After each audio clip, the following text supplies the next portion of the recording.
উনি আগামী মাসে কমার্স মিনিস্টারকে সহ এবং প্রায় 200 চাইনিজ ইনভেস্টরকে নিয়ে বাংলাদেশে আসবেন এবং ওনারা জেনুইনলি এরা সবাই ইন্টারেস্টেড ইনভেস্টর, ওনারা বাংলাদেশে ইনভেস্ট করতে চান, তো ওনাদের জন্য আমরা যাতে একটা প্রোগ্রাম রেডি করি। ধন্যবাদ। বাংলাদেশে যদি কোনো একটি বিনিয়োগ প্রকল্পে $100 মিলিয়ন অর্থাৎ প্রায় 1200 কোটি টাকা বিনিয়োগ হয়, তবে এটি হতে পারে এক বড় ধরনের সাফল্যের সূচনা। এটি দক্ষিণ এশিয়ার অর্থনীতির গতি বাড়িয়ে দিতে পারে এবং এর প্রভাব ছড়িয়ে পড়তে পারে দক্ষিণ পূর্ব এশিয়াতেও।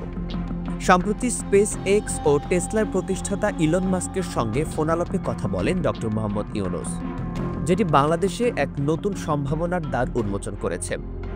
দেশের বিভিন্ন খাতে ইতিবাচক খবর আসতে শুরু করেছে, যা প্রতিবেশী দেশগুলোর মধ্যেও আলোচনা সৃষ্টি করেছে।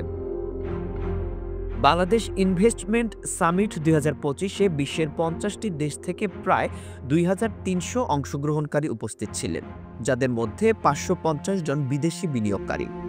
বিডা চেয়ারম্যান আশিক চৌধুরী জানিয়েছেন, আগামী মাসে চীনের বাণিজ্য মন্ত্রী বাংলাদেশ সফর করবেন এবং সঙ্গে আনবেন প্রায় 200 জন বিনিয়োগকারী। চীনের পক্ষ থেকে একটি চিঠিতে জানানো হয়েছে তারা বাংলাদেশ সম্পর্কে আরও জানতে আগ্রহী এবং সহযোগিতা পেলে দ্রুত বিনিয়োগের সিদ্ধান্ত নিতে পারবেন।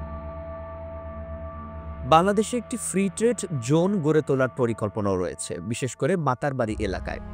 এমন অঞ্চলে সরকার কর, কাস্টমস এবং অন্যান্য আনুষ্ঠানিকতায় ছাড় দেয় যাতে ব্যবসা সহজ হয়। এটি দুবাইয়ের জেবেল আলী ফ্রি জোনের মতো হতে পারে, যেখানে হাজার হাজার কোম্পানি কাজ করে এবং যা দেশটির অর্থনীতির 1/4 অবদান রাখে।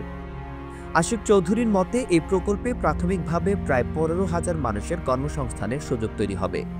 অন্যদিকে ডক্টর ইউনূসের আরেকটি বড় অর্জন হল যুক্তরাজ্যের পক্ষ থেকে বাংলাদেশে 550 কোটি টাকা সহায়তার আশ্বাস। এই তহবিল মূলত তাদের কাছে বাংলাদেশি অবৈধ অর্থ ফেরত আনার প্রচেষ্টার স্বীকৃতি হিসেবে দেওয়া হবে। সরকারি হাসপাতালে সরকার পরিচালিত ফার্মেসি চালুর উদ্যোগের মাধ্যমে জনগণ 250টির বেশি ওষুধ অনেক কম মূল্যে কিনতে পারবে। উদাহরণস্বরূপ 30 টাকার ওষুধ মাত্র 10 টাকায় কেনা সম্ভব হবে। এর ফলে সাধারণ মানুষের চিকিৎসা খরচ অনেকটাই কমে যাবে। এছাড়াও জাতিসংঘের মহাসচিব অ্যান্টোনিও গুতেরেস সম্প্রতি বাংলাদেশ সফরে এসে রোহিঙ্গাদের সাথে ইফতার করেন, যা আন্তর্জাতিক মহলে বাংলাদেশের অবস্থানকে আরও শক্তিশালী করেছে। সেখানে রোহিঙ্গাদের হাতে প্লেকার্ডে লেখা ছিল, আমরা রাষ্ট্রহীন নই, আমাদের অধিকার চাই। ডক্টর ইউনূসের নেতৃত্বে বাংলাদেশে শিক্ষাক্ষেত্রে, প্রযুক্তি, কূটনীতি, স্বাস্থ্যসেবা ও বিনিয়োগ সহ বিভিন্ন খাতে দারুণ অগ্রগতি হচ্ছে।